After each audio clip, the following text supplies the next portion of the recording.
আসসালামু আলাইকুম প্রিয় দর্শক, অন্য মঞ্চের আলাপচারিতায় আপনাদের সকলকে স্বাগত জানাচ্ছি।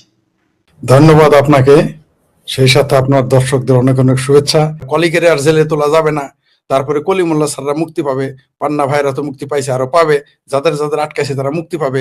তারপরে এই যে হাজার হাজার মানুষ মেরেছে, শেখ হাসিনার যদি 300, 1500, 1000, মানে তারা তো তাদের মতো বলে এক এক দিন এক এক কথা বলে। কোনোদিন স্বপ্ন দেখে বলে 1500, কোনোদিন ঘুম থেকে জাগে বলে 300, আবার কোনোদিন উঠে বলে দুপুর উঠে বলে 800 মারছে, আবার দেখে 300-র মধ্যে 400 আবার কবর থেকে ফেরত আসে। এরা শহীদ হয়ে গিয়েছিল, কিন্তু কবরে আজাবের ডরেই হোক আর বেহেশতে হুরিদের চেহারা দেখে হোক ভয় চলে আসে, এরা জিন্দা হয়ে যায়, জিন্দা শহীদ। আমরা এই প্রথম দেখলাম জিন্দা শহীদ, আমরা এর আগে শুনেছি শহীদ, কিন্তু জিন্দা শহীদ এবার দেখলাম।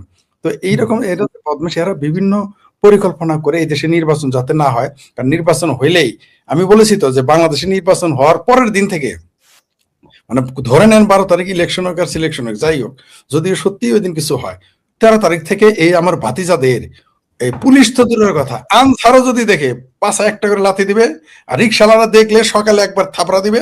এরা যদি রিক্সায় উঠে, এরা রিক্সাওয়ালা ঘেটি ধরে ঘুরাবে এদের, এরা সেটা জানে। আর ওই যে আমাদের কমরেড নিখিল দাস যেটা বললেন, আসলে ক্ষমতার যে কি মজা, ডাইনে পুলিশ, বায়ে পুলিশ, সামনে ইয়েত স্যার, পিছে ইয়েত স্যার, মানে একেবারে কোন ফাইয়া কোন কোন বললেই সব হয়ে যায়। এই যে যারা চেয়েছিল চাকরি, থাকতো মেসে, চোর তো লোকাল বাসে, এরা মানে অর্থাৎ বিষয়টা এরকম। ওই যে আরেকটা জিনিস বলি, এবার বেহেস্তের কথা বললাম, আমার হিন্দুরা বলবো যে আমাদের ধর্মের কিছু করলে না, এরা হবে হলো পুনঃ মুশিক ভব, আবার তাদের মুশিক হয়ে যাইতে হবে। কারণ এদের তো এখন কেবল তো নির্বাচনটা হয়ে গেলেই কিন্তু এই যে যত জুলাই সন্ত্রাসী দেখতেছেন, এরা কিন্তু সব পুনঃ মুশিক ভব, সব ব্যাঘ্র কিন্তু মুশিক হয়ে যাবে। তো এই জন্য তারা নির্বাচন বানচালের জন্য যত টাল্টি পাল্টি করতে হয়, যত বদমাইশি করতে হয়, যত চালাকি করতে হয় করবে। কিন্তু দুইখান কথা আছে, সেটা হলো কমরেড নিখিল দাস হয়তো নিরীহ, তার চেহারা দেখে বোঝা যায় লোকটা খুব ভদ্র, আমাদের সাংবাদিক সাহেবের চেহারা দেখে যায় খুব ভদ্র, আর শক্ত করে কথা বলবে না। কিন্তু বিএনপি তো অত ভালো না, বিএনপি তো মাশাআল্লাহ আওয়ামী লীগের সাথে খুব বেশি কিন্তু ভালো না, ঠিক আছে? তো এরা তো দেখবেন যে এদের উষ্টায় এক, কখনো বঙ্গোপসাগরে পাঠাবে, কখনো মান্ডা খালে পাঠাবে। শেখ হাসিনা তো বলছিল ডক্টর ইউনূসকে পদ্মা ব্রিজে চুবাই, একটু টুপ করে চুবাই, আবার টুপ করে তুলে ফেলতে বলছিল, একটু চুবাইতে বলছিল। বিএনপি কিন্তু এদেরকে মান্ডা খাল, এই যে আমি যে বলি, আমি কিন্তু ইয়ার কি করি না, এরা কিন্তু পদ্মা ব্রিজে নিবে না, সোজা যমুনা থেকে নিয়ে বুড়িগঙ্গাতেও যাবে না, সোজা মান্ডা খাল, ঢাকার যে মান্ডা খাল সবচেয়ে জঘন্য খাল, সবচেয়ে গন্ধ বেশি করে, আশেপাশে যেতে পারবেন না, এত গন্ধ। আমি ওইখানে অনেকদিন থাকছি, আমি জানি কি সুন্দর গন্ধ, বুঝতে পারছেন? ওইখানে চুবায়ে বিএনপি কিন্তু আর পেট খারাপ করবে, এটাও তারা জানে। তো ডক্টর ইউনূস এদের লেলিয়ে দিছে যে বাতিজারা নাতিরা কোনো না কোনো ভাবে নির্বাচন ঠেকাও। আর জামাত জানে যে তারা 226টায় তারা 226 আসনে তারা ইলেকশন করবে। মার্শাল্লাহ 2+2 4 আর যোগ 6, এই 10টা আসনে তারা পাবে না, তারা ভালো করেই জানে।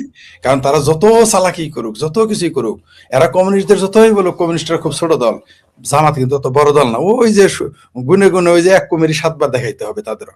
এদের কমিউনিস্ট পার্টি বা বামপন্থীরা খুবই দুর্বল, কোনো সন্দেহ নাই, তাদের মধ্যে বিভ্রান্তি আছে, কোনো সমস্যা নাই, সন্দেহ নাই, তাদের জনবল কম কোনো, কিন্তু তারা কিন্তু জনসভা করে।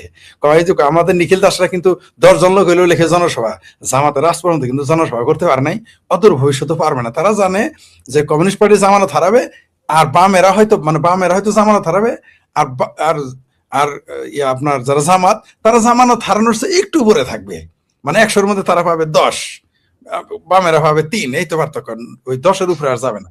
তো এই জন্য তারা নির্বাচন বানচাল করতে যা যা করতে তা করবে। কারণ এই জামাত, এই স্বাধীনতা বিরোধী রাজাকার আলবদররা, এই দেখেন চরমনায় পীরের সাথে এখন থাকতে পারতেছে না, নিজেরা ভাগানে লেগে গেছে। ইসলামী আন্দোলন নাম দিছে, আসলে তো ইসলামী আন্দোলন না, ওটা পাকিস্তান আন্দোলন। বাংলাদেশে কোনো ইসলামী দল নাই, সব পাকিস্তান শব্দ লিখতে ভয় পায়, তাই ইসলাম শব্দ আগে পিছে যুক্ত করে। জামাতে ইসলাম আর এটা হলো এক রাজাকার পাকিস্তানপন্থী, আর ইসলামী আন্দোলন, এর আগে ইসলাম লাগাইছে, এরা পিছনে ইসলাম লাগাইছে, কিন্তু ঘুরে ফিরে একটাই, তরমুজ চাকুর উপরে পড়লেও যা, চাকু তরমুজের উপরে পড়লে যা, ইসলামের লাগায়, কারণ জানে যে পাকিস্তান লাগাইলে পাবলিক বঙ্গোপসাগরের নিয়ে চুবাবে, এই জন্য তারা এগুলো লাগায়, সেটা আলাদা কথা। তো এই ইসলামী আন্দোলনে কিন্তু ফেলাইছে জামাতের অংশতে। কারণ কি, 2 দিন আগে জামাতের কুকুর হয়ে কিন্তু ভোগ করলো, ভোগাইলো, কেউ ঘেউ ঘেউ করলো কয়দিন আগে। বিএনপির ছেসরা সাদাবাজ, আওয়ামী লীগের শাহী সাদাবাজ, কত রকম গালি দিল রং বেরঙের। এখন তারা লেগে গেছে, এখন বলতেছে জামাত হলো ইসলামী দল না, তারা আমাদের সামনে বলে ইসলাম কায়েম করবে, রাষ্ট্রদূত অন্য বিদেশি রাষ্ট্রদূতের সামনে বলে যে সেগুলার, তারা রাষ্ট্র গণতন্ত্র চায়। এই যে তাদের মধ্যে লেগে গেছে, এই যে মুনাফিকি, এটা এখন পরিষ্কার হয়ে গেছে সামনে। তারা জানে, তার মানে কি, তার মানে জামাতের অবস্থা আগের চাইতে আরো খারাপ হবে। তাই তারা ইলেকশন চাইবে না। আর ডক্টর ইউনূস চিন্তা করতেছে মরার আগের দিন পর্যন্ত, অর্থাৎ পাবলিকের পেটে পাড়া দিয়ে নারী বুড়ি বাড়ি করার আগের দিন পর্যন্ত ক্ষমতায় থাকতে চাইতেছে। আর আমাদের ভাতিজারা তো স্বপ্নেই দেখতেছে যে শ্বশুরের চাকরি দিছে, এরপরে শাশুড়ির চাকরি দিব, তারপর শালা শালিকে চাকরি দিবে। এই স্বপ্নে তারা এখন বিভোর, কারণ ক্ষমতা থেকে চলে গেলে তো বেকার, এবং বেকার নাইবে আর বেগারে পরিণত হবে। আর যদি কপাল আরেকটু খারাপ হয় তাহলে পাবলিক পেটে পাড়া দিয়ে নারী বুড়ি বাইর করবে। সেই জন্য তারা নির্বাচনে বাধা দিতে যা যা করতে হয় তারা করবে। এরা আসলে এখন বিএনপি ছাড়া আর আমার এই যে প্রিয় নিরীহ বামপন্থী লোক দল ছাড়া কেউ আসলে নির্বাচন চায় না। না জামাত নির্বাচন চায়, না চরমনাই নির্বাচন চায়, না ওই হেফাজত নির্বাচন চায়, না না আপনার ওই ইনকেলাব মঞ্চ, ফিনকেলাব মঞ্চ, তারপর আমার ভাবি পোলাদের দল বৈষম্য বিরোধী নাকি কৈষম্য, তারপর এনসিপি ন্যাশনাল চিলড্রেন, এগুলি কেউ নির্বাচন চায় না। কারণ শ্বশুরবাড়ি খাওয়া আর বালুর চরে হাগা, সোজা কথা প্যারাডাইজ লস্ট কেউ চাইতে চায় না। আর যারা গেছে তারা চাইতেছে যাতে আর কেউ প্যারাডাইসে না যাইতে পারে, বাংলাদেশ যাতে দুর্যোগে পরিণত হয়, সেই জন্য যা করার তারা তা করতেছে। কিন্তু শেষ কথা আছে, বাংলাদেশের জনগণ কিন্তু এত বোকা না, তারা সময় মতো যেমন তারা নিরীহ মানে বর্ষাকালে দোআঁশ বেলে মাটি হয়ে যায়, এই বর্ষাকাল যাওয়ার পরেই কিন্তু 2 মাস পরে চৈত্র মাস আসে, একেবারে পাথরের চেয়েও শক্ত হয়ে যায় এই মাটি। বাংলাদেশের জনগণ কিন্তু ফুসে উঠতেছে প্রতিদিন যে খুন খারাপ হইতেছে, জনগণ কিন্তু এলে দেখতেছে। পুলিশ কিছু না বললেও জনগণ কিন্তু ছাড়বে না, যত ইন্ডেমনিটি দেন। খুব ভালো কাজ করেছেন, ইন্ডেমনিটি দেওয়ার কারণে আমরা কেউ যাইতে পারবো না আদালতে, কিন্তু জনতার আদালতে যাইতে কিন্তু কেউ ঠেকাইতে পারবে না। ওই যে আমাদের সাংবাদিক সাহেব বললেন যে এটা শেষ অস্ত্র, আমি কিঞ্চিত দ্বিমত আছে আমার। শেষ অস্ত্র না, ডক্টর ইউনূস হলো কিন্তু সুদখোর, কিস্তিওয়ালারা কিন্তু শুনেন, ব্যাংকের লোক যখন ফেল মারে কিস্তি তুলতে তখন কার নিয়োগ দেয় জানেন আপনি? আইন, আদালত, কোর্ট, এমনকি আওয়ামী লীগ বিএনপির গুন্ডা ফান্ডা, এমনকি বামপন্থীদের বুদ্ধিজীবীও নিয়োগ দেয়। এটা কি জানেন আপনি? টাকা তুলতে ব্যাংকের, আমি জানি, দায়িত্ব নিয়ে বললাম। যখন এগুলো ফেল করে, অর্থাৎ আইন, আদালত, পুলিশ, তারপরে রাজনৈতিক গুন্ডা ফান্ডা, মন্ত্রী, নেতা ফেল মারে, তারপরে কার নিয়োগ দেয় জানেন? বলে দেয়, আপনি হিজড়াদের নিয়োগ দেয়। হিজড়ারা বাড়ির সামনে তালি দেয়, ডোল পাড়ায়, যে লোক ঋণগ্রস্ত, এটা জানেন আপনি? তো ডক্টর ইউনূস বহুত শিয়ানা লোক, এগুলো বুঝে সে, এটা তার শেষ অস্ত্র না। আমার ভাবির পোলাদের সে কি বোকা বানাইছে দেখছেন? যেটা আমাদের সাংবাদিক সাহেব বললেন যে তিনি এসে কিন্তু বলছে ছাত্ররা আমার নিয়োগকর্তা, কিন্তু সিনিয়র সাংবাদিক আপনারা, তিনি তো বুঝে ফেলছেন এটা ঝুটা বাত হ্যাঁ, আমরাও জানি, কিন্তু আমার ভাবির পোলারা বুঝে নাই। ওদের দশা হয়েছে কি, কর্তাই কইছে সুধীর ভাই আনন্দের সীমা নাই। ডক্টর ইউনূস শুধু বলে ফেলছে ছাত্র আমার নিয়োগকর্তা, এরা খুশি সুধীর ভাই হয়ে গেছে, এরা মনে হাসাই এটা কইছে, কিন্তু আসলে তা না। ডক্টর ইউনূস এদের পালিশ দিছে, মানে একটু মানে আমাদের বাংলা ভাষার পাম মারছে আর কি, আর খুশি হয়ে গেছে শিশু বাচ্চার মতো। 10 পয়সা দামের চকলেট ধরাই দিছে, খুব খুশি। এদিক দিয়ে যার খালারে আঙ্গা করতে আইছে, এটা আর আমার ভাবির পোলারা বুঝে নাই। ওই 10 পয়সা দামের চকলেট, 4 আনা দামের আইসক্রিম আর 2 টাকার নই দিয়ে এই ডক্টর ইউনূস যে আমার ভাবির পোলাদের, মানে ভাবির পোলাদের খালাদের আঙ্গা করবে, এটা একটু তারা বুঝতে পারেনি। স্বাভাবিক বাচ্চারা বুঝে নাই। আমরা ছোটবেলা দেখতাম আমাদের আশেপাশে যখন, তাহলে একটা গল্প করি বুঝছেন, একটু সময় দেন, আবার 2 মিনিট বেশি দেন আর কি। আমার না হঠাৎ করে এক লোক লিচু খাওয়ায় আর আইসক্রিম খাওয়ায়, তো 4 আনা দামের মানে 25 পয়সা দামের আইসক্রিম হলো সবচেয়ে দামি আইসক্রিম, এর আইসক্রিম আমগর এলাকায় নাই, আর লিচু খাওয়ায়। তা আমি কই লিচু খাওয়ায় কে, ঘটনা কি? আমি বলি এই লোক আমার খাওয়ায় কেন? আর আমি তো আর গরিব মানুষের বলা না যে আমার লিচু খাওয়া আইসক্রিম খাবো, কিন্তু 25 পয়সা দামের আইসক্রিম তখন কিন্তু যারা তারা দিতে না, 5 পয়সা দামের আইসক্রিম আমার 25 পয়সা দিছে। আমি বুঝছি আমার বাপের যে ব্যবসা বাণিজ্য আছে বুঝে। তো হঠাৎ করে আবিষ্কার করলাম কি জানেন, আমার আশেপাশে সুন্দর 2টা নারী আছে, মানে 2টা আভা আছে, বুঝতে পারছেন তো ঘটনা? মানে আসলে আমার আইসক্রিম খাওয়ায় না, আমার লিচু খাওয়ায় না, আসলে তার কিছুদিন পরেই দেখি আমার চিঠি ধরাই দিছে। আমি তো ছোট, প্রাইমারিতে পড়ি, 5-এ পড়ি, বুঝলেন না, আমার চিঠি ধরাই দিছে। আমি বলবো এটাই আসল উদ্দেশ্য, কেন আমার লিচু খাওয়া? আমার শেষে কাশিদ বানাবে, কাশিদ, আজা কাশিদ, ঠিক আছে, কাশিদের কাছে চিঠি পাঠাবে। যাই হোক, এটা পরে বুঝতে পারলাম আর কি, তারপর আমি খাওয়া বাদ দিছি। তো এই আমার ভাতিজার পোলারা, এই ভাবির পোলারা, এরা করছে কি, এরা বুঝতে পারে নাই যে এদের এরকম আইসক্রিম খাওয়াইতেছে কেন, 10 পয়সা চকলেট, লিচু, এটা বুঝতে পারে নাই। বুঝবে আর কয়দিন পরে, জাস্ট 12 তারিখ আসতে দেন, নির্বাচন হোক বা না হোক, ইলেকশন হোক না হোক, সিলেকশন হোক বা না হোক, 12 তারিখের পরে আমাদের ভাবির পোলাদের কিন্তু ঘুম আরাম হয়ে, অলরেডি ওদের ঘুম আরাম হয়ে গেছে। ওয়েস্টিনে কিন্তু এখন আর তারা খাইতে গেলে কিন্তু এখন কিন্তু তারা ঘুমের ট্যাবলেট খায় ঘুমায়। আপনি এটা খোঁজ নিয়েন, আপনি নিশ্চিত থাকেন এরা এখন ঘুমের পরই খায়, এদের ঘুমায় না। কারণ যতই দিন যাচ্ছে এদের বুকের ভিতর থরবর থরবর করে, হায় হায় প্যারাডাইস লস্ট, প্যারাডাইস, ধন্যবাদ সাংবাদিক আমাকে শব্দ উচ্চারণ করে মনে হয়, প্যারাডাইস লস্ট, প্যারাডাইস লস্ট, সারাদিন বসবে ইয়ানাপসি ইয়ানাপসি ইয়ানাপসি শুরু করে দিছে, বুঝতে পারছেন? এটা হলো এরা এরা ওই যে যেটা বলছে পুনর্মসিক ভাব, এই ভয়ে তারা যা ইচ্ছা তাই করতেছে। আর ইউনূসের কথা যেটা বললেন, এটা আপনি যেটা বলছেন এটা সত্যি, যে সরকার কে চালায়, এটা খালেদা জিয়ার নাতনি তারেক রহমানের কন্যা বলে দিয়েছে। কি বলেছে? যে এই সরকার হচ্ছে জামাত নিয়ন্ত্রিত ইউনূস সরকার। সে বলেছে আমরা এটা বললে ভারতের দালাল হইতাম, তারপরে হাসিনার দোসর হইতাম, তারপর মোদির দোসর হইতাম, কত কথা বলতো। ভাগ্যিস আমাদের কাজটা তারেক রহমানের কন্যা করে দিয়ে গেছে, বলে দিয়ে গেছে যেটা ইউনূস নিয়ন্ত্রিত, জামাত নিয়ন্ত্রিত ইউনূস সরকার। এটা তো সত্যি। আর ইউনূস সাহেব তাহলে আছে মরার আগের দিন পর্যন্ত, মানে যতদিন পাবলিক পেটে পাড়া না দেয় তার আগের দিন পর্যন্ত তিনি এই কুর্সি ছাড়বেন না। ওই যে আমাদের কমরেড সাহেব বলছেন না যে ওই ক্ষমতার মোহর, আহা, ডক্টর ইউনূস যদি এখন ক্ষমতাটা ছেড়ে দেয়, প্রথমত তার প্রোটোকল নাই, দ্বিতীয়ত তারা আর কেউ ডাকবে না, প্রশ্নই আসে। এমনিতেই ইউরোপে গেলে তারা চাপরাশি এক দেশের প্রধান, তারপরেও তারা কোনো চাপরাশি এসে ওয়েলকাম জানায় না। তাহলে ক্ষমতা ছাড়লে কি হবে? কোনো ওই উবার চালক একটা আছে না আমেরিকা থেকে, ওর নাম আপনি নেন না, আমিও নিলাম না, ওই উবার চালক হয়তো তারা সেলুট দিবে না, ওইও গালাগালি শুরু করবে। আপনি দেখবেন ইউনূস যদি পাইসে থাকে সবচেয়ে বেশি গালাগালি করবে ওই উবার চালক যেটা আমেরিকা থাকে। এখন জামাত যে বলছে যে তার পাখি রক্ত নাকি পি পজিটিভ, ওরাই কিন্তু বেশি গালাগালি করবে, জামাতই বেশি গালাগালি করবে। আপনি এখন দেখতেছেন না ইসলামী আন্দোলন কিভাবে জামাতের গালি দিতেছে?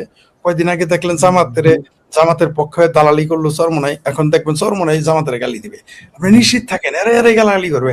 আমরা শুধু দেখবো, আমরা দর্শকে দেখবো। কিন্তু আমার মধ্যে থেকে এই যে আমাদের কমরেড নিখিল দাসেরা, এরা যে কোন দিকে যাইতেছে আর কোন দিকে যাইতেছে না কিছুই বুঝতেছি না। কেন যে নির্বাচনে ইলেকশন করে ওই টাকা 1 লাখ টাকা লস করলো আমি জানি না। কারণ এই নির্বাচন তো হবে না, হইলেও তো এদের জামানত তো এমনিও থাকবে না, আর এদের পাশ করতে দিবেন না। মনে করেন কমরেড নিখিল দাস পাশ করলো, আপনার কি ধারণা তার নামে গ্যারান্টি তারা কি দিবে, পাশ করতে দিবে? কমরেড নিখিল দাস যদি পাশ করেও, মনে করেন ধরে নিলাম আওয়ামী লীগের সব লোক বা যারা এই সরকার রাগ করছে সবাই মিলে যায়, কমরেডদের কোনোদিন ভোট দেনে আজকে একটা হাতুড়ি মার্কায় ভোট দিয়েছি, বা কাস্তি মার্কায়, বা এই মার্কা সেই মার্কা, যেটা মার্কা বাম দিয়ে একটা ভোট, নিরীহ লোক ভদ্রলোক দেই, মনে করেন আমিও 10টা ভোট তো তার বাড়াবোই, কোনো সন্দেহ নেই। যেমনি হোক নিখিল দাসের 10টা ভোট তো আমি বাড়াবোই, পাশ করুক আর ফেল করুক। এরকম কেউ যদি মনে করেন আপনি আমার মতো এরকম বাড়াইতে থাকে, ধরেন সে পাশ করলো, আপনার কি ধারণা ডিক্লেয়ার দিবে? আপনি পাগল হয়েছেন যে কমরেড নিখিল দাস তার পাস করতে তার ডিক্লেয়ার দিবে? কোনোদিনই দিবে না। সে যদি 1 লাখ ভোট পায়, ওটারে ওই 1 লাখের 99,000 কাটবে, বলবে যে 1,000 ভোট পাইছে। আরে না, কারণ হইলো একদিকে তারা বামপন্থী লোকের ক্ষমতায় দিবে, পাগল হয়েছেন নাকি আপনি? আর বামপন্থীদের যদি ক্ষমতায় দিত তাহলে ওই যে ছায়ানটের আগুন লাগায়, উদ্দিসিতে আগুন লাগায়, এখন পর্যন্ত কিন্তু শুনেন পাকি বাদির পোলা হাদি, কোথাকার কোন হাদি, সুখ করে 8 দিন 1 সপ্তাহের রাজনীতি, মানে জুম্মায় রাজনীতিবিদ, যার রাজনীতি মুসলমানই হয় নাই, তার জন্য তারেক রহমান পোস্ট দেয়, তার জন্য বাংলাদেশ কেঁপে যায়, তার জন্য জামাতি জানাজা হয় লাখ লাখ লোক। আজ পর্যন্ত উদ্দিসি আর সাইনড অফিসে একটা লোকের যাইতে দেখছেন? ক্ষমতায় কিন্তু 2জন প্রগ্রেসিভ, একটা হলো রেজনা। এই রেজনার জন্য কমরেড নিখিল দাসের লোকজন আমরা নিজেরা আন্দোলন করি নাই? রেজনার জন্য আমরা মানববন্ধন করছি। ওই রেজনা তো একবারও গেল না। এখন বামপন্থীদের যখন ধরে ধরে পিঠায় গালাগালি করে মারে, ওই দেখলাম না তো উদ্দিসির অফিসে গেল, ছায়ানটে গেল না তো, যায় নাই। কিন্তু আমি শেখ ফরিদ একটা জিনিস বলে রাখি, যদি কোনোদিন আওয়ামী লীগ ক্ষমতায় আসে আর যদি এই যে কমরেড নিখিল দাসদের উপর আক্রমণ করে, আমি প্রতিবাদ করবো, আমি যাবো, আমি বলবো না এটা করতে দেবো না। ছায়ানট আক্রমণ করলে আমি যাবো, কই একজন তো গেল না। এখন উদ্দিসের উপর আক্রমণ করবে, আমি জানি আওয়ামী লীগ, কিন্তু আমি যাবো, ফেরাইতে যাবো যদি আমি বেঁচে থাকি। কিন্তু এই যে এত ভালোবাসে, ছায়ানটের জন্য তো একটা লোক গেল না। কিন্তু যদি করে আর কি, সেটা বলছি, যদি কোনোদিন করে আমি যাব দেখতে। কিন্তু আমি তাদের মতো সিম্প্যাথি জানানো যায়। এই যে উদ্দিসি অফিসে গেছে, এই যে উদ্দিসি অফিসটা যে বন্ধ, ছায়ানটের এত ঘটনা ঘটলো, একটা সরকারের প্রতিনিধি ওইখানে গেছে আপনি দেখাইতে পারবেন? এর কারণ এরা চিনে যে দিন শেষে প্রগ্রেসিভ কোনো মানুষকে এরা পছন্দ করে। আমিও চাই কমরেড নিখিল দাস ক্ষমতায় আসুক, আমার আপত্তি নেই। আচ্ছা আওয়ামী লীগ ভালো না, কমরেড মঈনুদ্দিন খাদুলের ভাষায় বলি, ধরে নিলাম শেখ হাসিনা ভালো না, আসেন আপনারা ক্ষমতায়। ইউনূস কেন? ইউনূস কে? সে হলো একজন আদম ব্যাপারী। মানুষের কিন্তু সর্বশেষ পরিচয় আসল পরিচয়, ঠিক আছে? তার সর্বশেষ পরিচয় হলো তিনি আদম ব্যাপারী। এটা আমিও বলি না, আপনিও বলেন, নিজেই নিজের সাক্ষী তিনি আদম ব্যাপারী। নিরাপত্তা দিতে কারোরই আসে নাই। জুলাই যোদ্ধা বলেন আর সন্ত্রাসী বলেন, এদের সে ব্যবহার করতেছে, তাই এদের নামে, এটা তাদের ব্যাপার। জুলাই যোদ্ধাদের সে কি দিল না দিল আমার, তাদের ঘরে বাইরে ব্যাপার, তাদের কথা বাদ। এবার আসে নির্বাচন, সশস্ত্র বিপ্লব করবে, ভাবির পোলাদের এবার নামতে বলেন। পাবলিক শর্ট না যমুনা নদী পার করবে, পাবলিকের 2বার বোধাই বানাবেন আপনি। মানুষ তো গাদা না, মানুষ তো মানুষ। ওই 24 আগস্টের, এই 5ই আগস্টে নামাইতে পারছিলেন, দেখে আবার নামাইতে পারবেন? পাবলিক বুঝে গেছে। পাবলিক রাস্তায় কিরকম গালাগালি করতেছে আমার ভাবির পোলাদের, দেখতেছেন না কিরকম তারা প্রতিবাদের মুখোমুখি হইতেছে? আওয়ামী লীগ করে তারা নামতে বলেন, অত্তর নালি আদেশ না, এবার নামলে না পাবলিক ফেটে পাড়াতে গুবাইর করবো। ওই দিন বাগে খাইছে যে ডাক দিলে 500 লোক আসবে, বুঝতে পারছেন, বা 5,000 লোক আসবে। কারণ পাবলিক বুঝে ফেলছে যারা ষড়যন্ত্র করে, যেটা আমাদের সাংবাদিক সাহেব বলে গেছেন, যে এটা তো আন্দোলন ছিল না, এটা ছিল ষড়যন্ত্র। দিনে দিনে প্রমাণ হয়েছে শেখ হাসিনা ইরানের খোমেনির মতো শক্তিশালী অবস্থানে যাইতে পারে নাই। সে ভাবছে জনগণের লাশ কিভাবে, এত লাশের দরকার নাই, খোমেনির মতো যদি ডলা দিত এগুলো সোজা হয়ে যেত। এই এই এই জুলাই জোতার শক্তের ভক্ত নরমের জম, এদের বদমাইশি মানুষ নির্বাচন, এরা যত চালাকি করুক, নির্বাচন না দিলেও এরা থাকতে পারবে না, নির্বাচন দিলেও এত কোনো আলাপই নাই, বেকার। নির্বাচনের মাঠে নেই আওয়ামী লীগ, কিন্তু একদিকে অন্তর্বর্তী সরকারের কর্তা ব্যক্তিরা, অন্যদিকে সরকারের মিত্র রাজনৈতিক দলগুলো চোখের আড়াল হলেও আওয়ামী লীগকে যেন চোখের আড়াল করতে চাইছে না। আর তাই নিরুত্তাপ ভোটের মাঠে সবচেয়ে বেশি উচ্চারিত নাম আওয়ামী লীগ। আবার সরকার ও সরকারের মিত্রদের কাছে সবচেয়ে বড় দুশ্চিন্তা হয়ে উঠেছে আওয়ামী লীগ। ভোটের মাঠে থাকা সাইজে বড় থেকে ছোট, প্রধান থেকে কিংস পার্টি, সবাই ব্যস্ত আওয়ামী লীগের ভোট ব্যাংককে নিজেদের পক্ষে আনতে। মাছের মায়ের পুত্র শোকের মতোই মাত্র কয়েক মাস আগেও যারা দলটির কার্যক্রম নিষিদ্ধ করায় উচ্ছ্বসিত ছিলেন, তারাই এখন সহমর্মিতার বন্যা বইয়ে দিচ্ছেন। ভোটের মাঠে দাবি করেছেন আওয়ামী লীগ একটি আদর্শের নাম, যাকে বাংলাদেশ থেকে মুছে দেয়া সম্ভব নয়। অথচ এই একই কথা বলে 2024 সালের আগস্টে পোর্টফোলিও খুইয়েছিলেন উপদেষ্টা সাখাওয়াত হোসেন। সরকার সমর্থকদের বাতাস বুঝে পাল তোলার এমন ধারায় স্পষ্ট হয়ে উঠেছে আওয়ামী লীগ থাকবে না দাবিটি ছিল এক অশ্বডিম্ব। মিত্রদের চিন্তা যখন আওয়ামী লীগের স্থায়ী এবং একনিষ্ঠ ভোট ব্যাংক, তখন অন্তর্বর্তী সরকারের শীর্ষ ব্যক্তিদের দুশ্চিন্তা কার্যক্রম নিষিদ্ধ থাকা দলটি বাড়াচ্ছে দ্বিগুণ হারে। একদিকে আছে বিদেশিদের চাপ, আরেকদিকে আছে শেখ হাসিনার ভোট বর্জনের ডাক। আওয়ামী লীগের ভোট ব্যাংকে কেন্দ্রে আনা না গেলে সরকার ঘোষিত ইতিহাস সেরা নির্বাচন আর গণভোটে কাস্টিং ভোটের হার ইতিহাসের সেরা লজ্জা পেতে পারে। সে কারণে আওয়ামী লীগ সমর্থকদের জন্য ভোটে উপযুক্ত প্রার্থীর প্যাকেজের ব্র্যান্ডিং শুরু করেছে সরকারের পিআর টিম। তবে এর পরেও সাড়া নেই আওয়ামী লীগ সমর্থকদের মধ্যে। কিভাবে আওয়ামী লীগের ভোটারদের কেন্দ্রে আনা যায় তা নিয়ে চলছে সরকার ও সরকারের মিত্রদের মধ্যে আলোচনা। নির্বাচনের রেকর্ড বলছে বাংলাদেশে 1991 সাল থেকে 2008 সাল পর্যন্ত মোট 4টি নির্বাচন হয়েছে, যেগুলো অবাধ, সুষ্ঠু, নিরপেক্ষ ও অন্তর্ভুক্তিমূলক হিসেবে ব্যাপকভাবে প্রশংসিত। এই 4টি নির্বাচনে আওয়ামী লীগের প্রাপ্ত ভোট ছিল 30% থেকে 48% পর্যন্ত। এমনকি 1991 এবং 2001 সালে আওয়ামী লীগ আসন কম পেলেও দলটির ভোটের হার কমেনি। 1991 সালে দলটি আসন পেয়েছিল 88টি, কিন্তু ভোট পায় 30.08%। আর 2001 সালে মাত্র 58 আসন পেলেও ভোট পেয়েছিল 40%-এর উপরে। 2024 সালের 5ই আগস্টের পর দৃশ্যপট পাল্টে গেলে গত বছরের 12ই মে দলটির কার্যক্রম নিষিদ্ধ করা হয়। এ কারণে ত্রয়োদশ জাতীয় সংসদ নির্বাচনে দলটি মাঠে নেই। কিন্তু দেশীয় বিদেশি নানা মহল থেকে একটি প্রশ্ন বারবারই উঠে এসেছে, সেটি হলো দলটির সমর্থক ও ভোটাররা তাহলে কাদের ভোট দিবেন। বিদেশিরা প্রশ্ন রেখেছেন, আওয়ামী লীগকে নির্বাচনে অংশ নিতে না দেওয়ার সিদ্ধান্তটি এই বিশাল ভোটার গোষ্ঠীকে কি এক ধরনের রাজনৈতিক অভিভাবকহীনতার দিকে ঠেলে দিচ্ছে, যেটি অন্তর্ভুক্তিমূলক ও সুষ্ঠু এবং নিরপেক্ষ নির্বাচনকে প্রশ্নবিদ্ধ করতে পারে।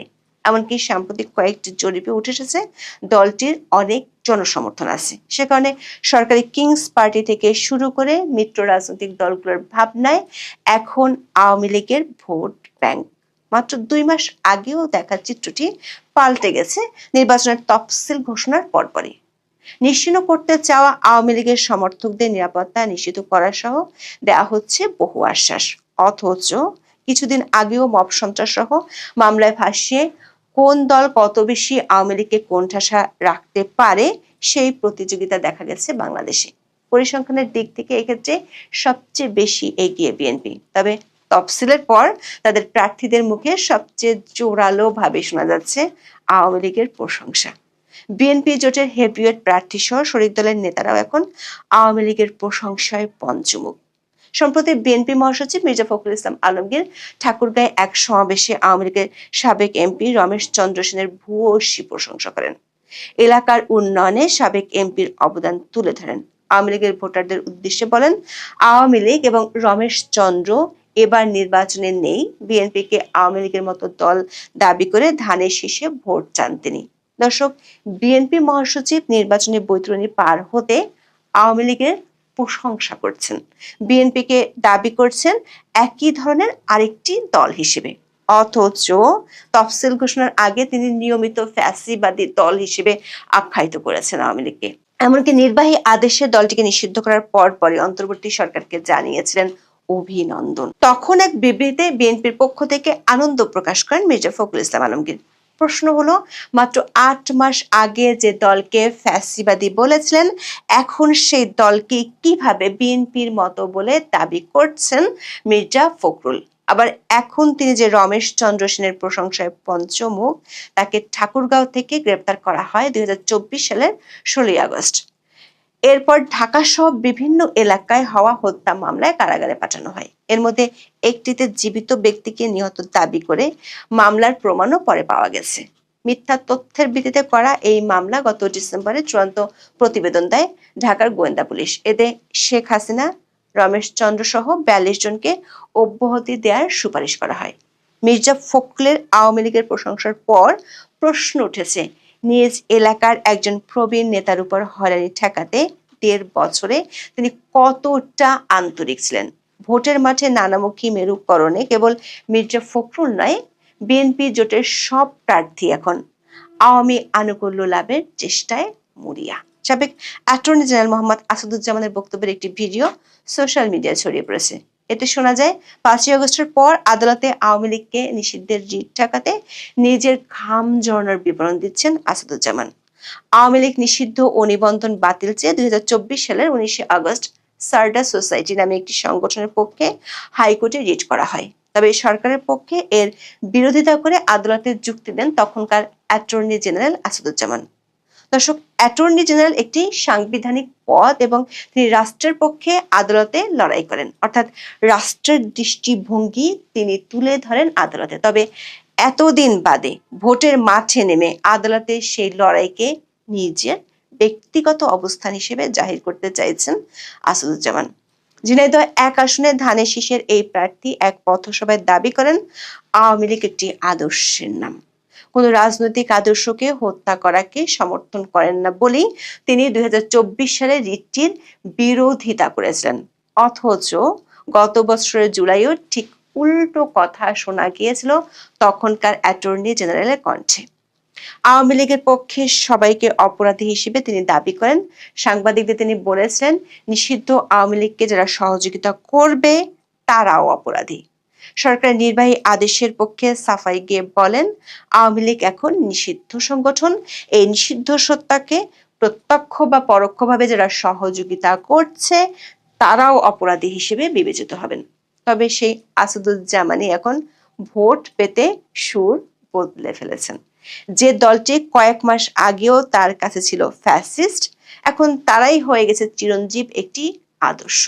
বহুরূপী এই ডিগবাজি বাংলাদেশের ভোটের রাজনীতিতে খুবই পুরনো দৃশ্য। প্রশ্ন হলো, নতুন বন্দোবস্ত কায়েমের উদ্যোক্তাদেরও কেন পুরনো পথে হাঁটতে দেখা যাচ্ছে? বিশ্লেষকরা বলছেন, এই বিপরীতমুখী আচরণের কারণ হলো বাংলাদেশের নির্বাচনী ব্যবস্থার গাণিতিক বাস্তবতা।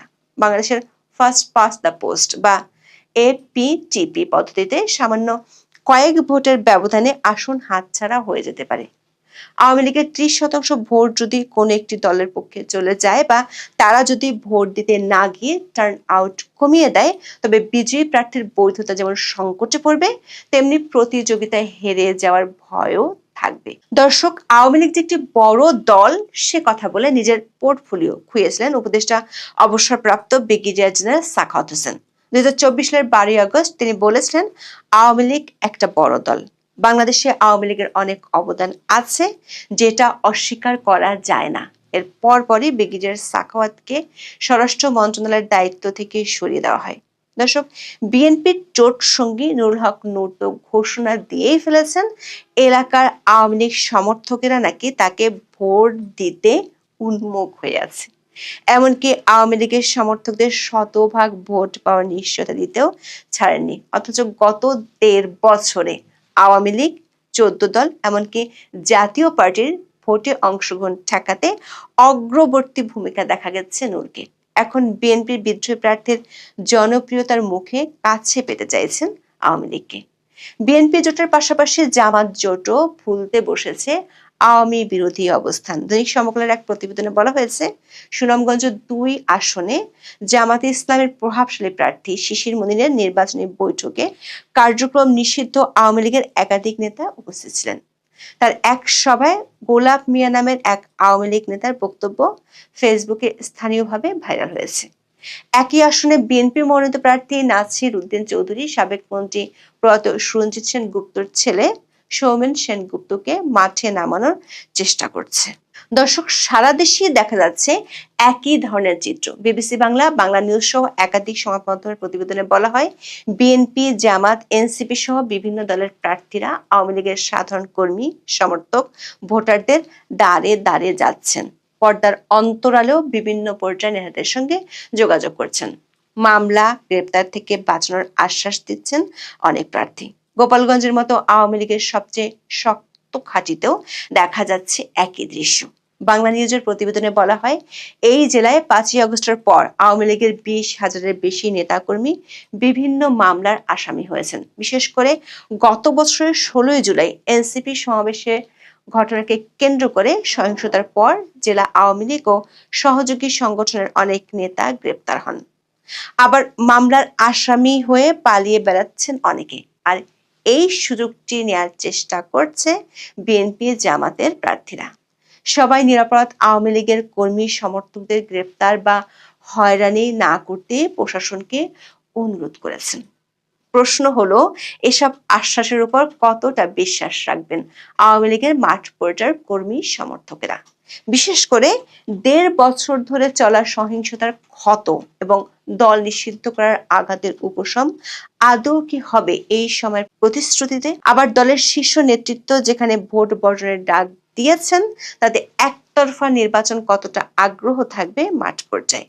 দর্শক, দিল্লি থেকে সাবেক প্রধানমন্ত্রী শেখ হাসিনা ভোট বর্জনের ডাক দিয়ে অন্তর্বর্তী সরকারকে দুশ্চিন্তায় ফেলে দিয়েছেন। ভারতীয় সংবাদ মাধ্যম এই সময় 17ই জানুয়ারি আওয়ামী লীগের সভাপতি শেখ হাসিনার একটি সাক্ষাৎকার প্রকাশিত হয়েছে। সেখানে তিনি আওয়ামী লীগকে বাইরে রেখে নির্বাচনের পরিকল্পনার কড়া সমালোচনা করেন। প্রশ্ন তুলে বলেন, ফেব্রুয়ারিতে নির্বাচন হবে কিনা তার চেয়ে বড় কথা হলো সেই নির্বাচন অবাধ, সুষ্ঠু এবং অংশগ্রহণমূলক হবে কিনা। আওয়ামী লীগকে নিষিদ্ধ রেখে অনুষ্ঠিত নির্বাচন কেবল নামমাত্র নির্বাচন এবং তা গণতন্ত্রের প্রতি উপহাস। নির্বাচনে প্রকৃত স্বতন্ত্র প্রার্থীদের অংশগ্রহণে বাধা দেওয়ার অভিযোগ তোলেন তিনি। একাধিক সূত্র বলছে, নির্বাচনের আগে আওয়ামী লীগ ইস্যুতে সরকারের 2টি দিক থেকে চিন্তা বাড়ছে। একটি হলো বিদেশিদের চাপ। গোয়েন্দা সূত্রের খবর অনুযায়ী আওয়ামী লীগের শীর্ষ পর্যায়ের নেতাদের সাথে দেশের বাইরে ও ভেতরে বেশ কয়েকটি প্রভাবশালী দেশের কূটনীতিকদের বৈঠক হয়েছে।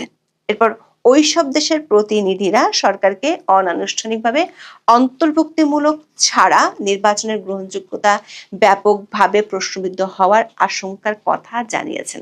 কূটনীতিকরা মনে করেন, একটি বিশাল ভোট ব্যাংককে হতাশ করা বা তাদের রাজনৈতিক প্রক্রিয়া থেকে দূরে সরিয়ে রাখা দীর্ঘমেয়াদে রাষ্ট্রের স্থিতিশীলতার জন্য হুমকি হতে পারে।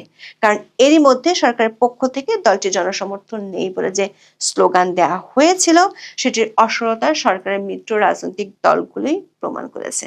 তবে সরকারের কাছে এর চেয়ে বড় চিন্তা হলো, আওয়ামী লীগের সমর্থক ভোটাররা যদি ভোট দিতে না যায়, তাহলে সরকারের ঐতিহাসিক নির্বাচন, বিশেষ করে গণভোটে কাস্টিং ভোটের হার সরকারের জন্য বড় লজ্জা ডেকে আনতে পারে।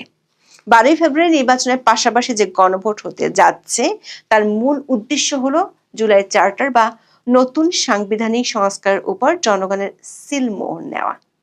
সরকার গণভোটে হ্যাঁ ভোটের পক্ষে ব্যাপক প্রচারণা চালাচ্ছে, কিন্তু আওয়ামী লীগের 25 থেকে 30% ভোটার যদি ভোট দিতে না যায়, তাহলে সরকারের জন্য 2টি সমস্যা তৈরি হতে পারে। প্রথমটি হলো টার্নআউট সংকট। মোট ভোটার উপস্থিতির হার যদি 40%-এর নিচে থাকে, তবে গণভোটের নৈতিক বৈধতা প্রশ্নের মুখে পড়বে। দ্বিতীয়টি হলো নেতিবাচক প্রভাব। আওয়ামী সমর্থকরা যদি সংগঠিতভাবে না ভোট দেয় বা ভোট বর্জন করে, তবে সরকারের প্রস্তাবিত সংস্কারগুলো বাস্তবায়নের ম্যান্ডেট দুর্বল হয়ে পড়বে।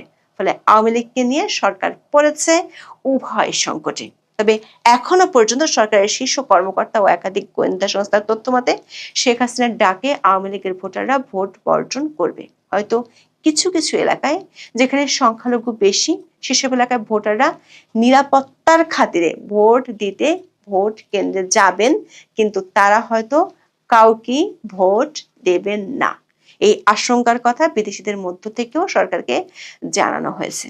সূত্রগুলো বলছে, সব মিলিয়ে সুষ্ঠু, অবাধ ও নিরপেক্ষ নির্বাচন আয়োজনের চেয়ে সরকারের চিন্তা এখন আওয়ামী লীগকে নিয়ে বেশি।